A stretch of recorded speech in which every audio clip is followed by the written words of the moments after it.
Hello everyone, I hope you are doing well.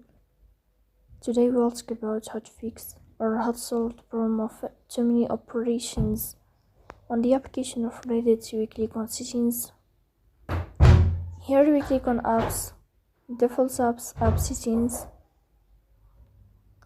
On above here we search about Reddit and we click. In this page of app info we click on first stop and we click OK. Here you will enter to the window of storage. Then here we click on clear cache. Then we go to Play Store. We will search about the application of Reddit and we click here. As you see, Reddit app, you will search about it like this, and then you will update your app on Play Store. So please don't forget